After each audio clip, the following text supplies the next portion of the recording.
Hello, and welcome again, everyone. Today I'm going to talk a little bit more about guides. I touched on them a little when I introduced your call, and given the interest it sparked, I figured I should delve a little deeper into the subject.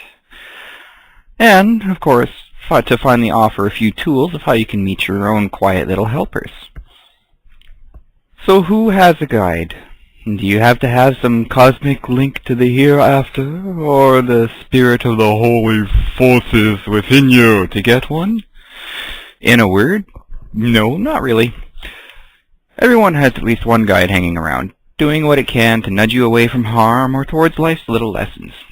Which always begs the question of why people don't see them more often, or why is it that it seems only people who follow some sort of spiritual lifestyle can talk to them? The answer to that is simple as well. It's because most people aren't looking. Nor are they listening, or for that subtle voice that has always been there, just ignored.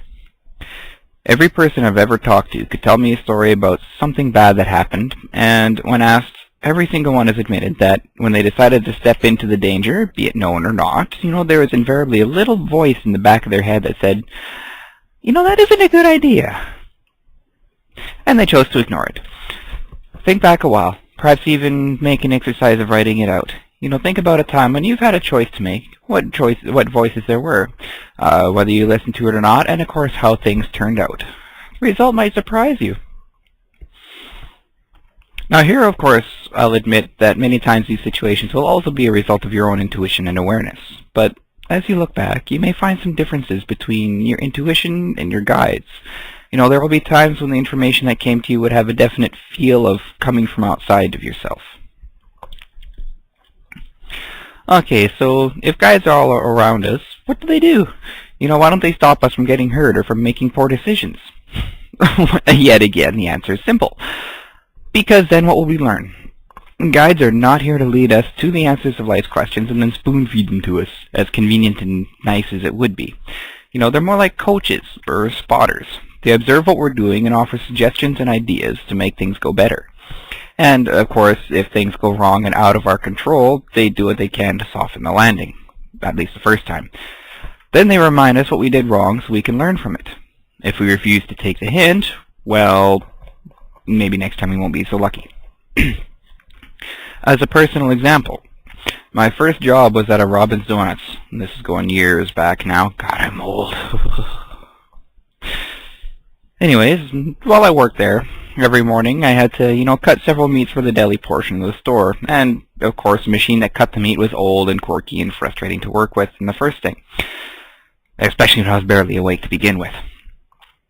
And, anyways, this time I had showed up for work, grabbed my stuff, sharpened the big disc blade that did all the cutting, and set to work. For those of you who don't know, the sandwich cutters are like the ones in Safeway, only this one was a little bit smaller. It had a sliding tray that the meat would sit on, and then a spinning disc, and you would just slide it back and forth, and the disc would go through the meat like it wasn't even there. But anyways, after sharpening, I figured I should put the cover back on it, but at the time I was too lazy and too tired to bother. I figured, I was fine, like I'm going to cut myself on the thing anyways. Naturally, while cutting, the blade had a habit of leaving just a teensy bit left on the edge of the meat chunk I tried to cut, and so when you'd pull back the slider to cut the next slice, the first one would come back with it on the wrong side of the blade, and it was just a big pain. So, in my infinite genius, I started reaching over the top of the spinning blade with my other hand to toss the meat where it should be, just so I didn't have to stop actually moving, because I wanted to get it done as quick as possible so I could go back to sleep for a while before customers arrived. Now again, I felt a little nudge saying that was a bad idea. And again, I shrugged it off, just saying, oh, whatever, not a big deal, right? Not 30 seconds later, I was reaching for the umpteenth meat slice, and as I grabbed it, I felt a sharp pain in my forearm. I had pressed it against the spinning blade right about there, and of course pulled it back as quickly as I could. Now to this day I can swear that I felt the metal of the blade sliding into my arm. I don't know how to describe it. Unless you've actually been cut with a knife deeply or anything else, I'm pretty sure nobody would be able to. Thankfully, I've never had to. But anyways, as I said, it felt like I was just about to go to the hospital. I clamped my other hand over my forearm, of course, expecting a great big gush of blood. But to my chagrin, there wasn't any. It was like, holy crap, there's no cut. What the hell? There's not a pool in my feet. I turned my forearm over to see what the damage was, and all I saw was a little red line that looked a lot like a cat scratch or like a bad friction burn. You know, in a couple seconds, even that pain, which still felt like it had been cut deeply, you know, faded just with an incredible amount of heat flooding down my arm from my shoulder to fingertips. Now, of course, it was only then I realized my boss had seen what happened and was running towards me with the first aid kit. When he saw there was only a scratch as well, even he was amazed. You know, my arm hit the blade for much less than a second, but by all rights, it should have been cut clean through to the bone. Needless to say, I did a lot of thanking that day, and from then on, I really paid attention to that blade cover. So what exactly is a guide here for? Well, they're here to act like a personal sounding board. You know, they're here for you to ask them questions and to nudge you towards opportunities to learn life's lessons. And, of course, to give you a slap upside the head when you're doing something stupid. Case in point, my little story. They act to soften the blow of your mistakes, at least until it becomes unnecessary for you to experience the full repercussions before you learn better, because some people are just stubborn and take it for granted. But they also teach you about the things you're most interested in. You know, stories abound about people who have always had a desire or a passion for learning about something and how their guides acted to create opportunities for that to come about.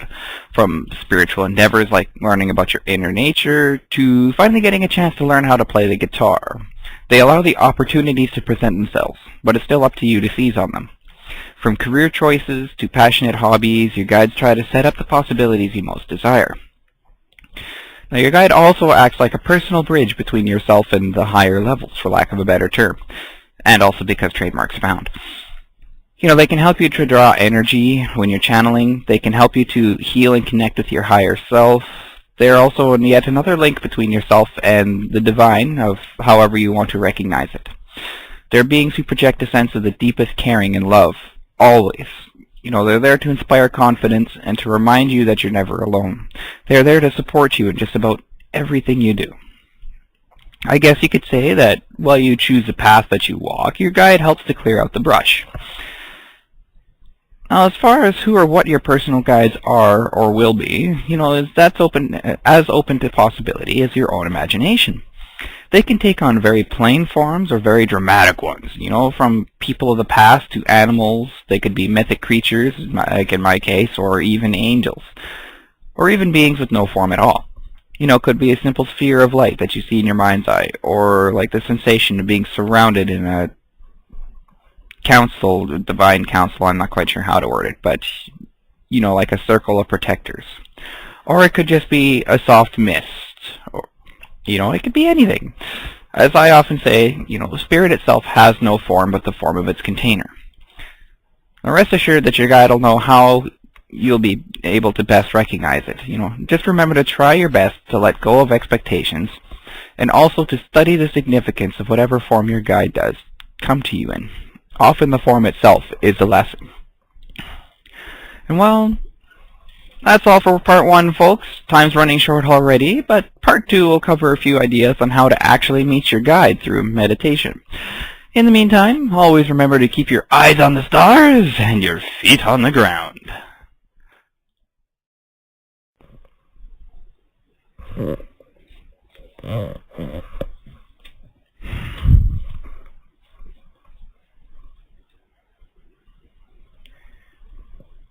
I'm still on, aren't I?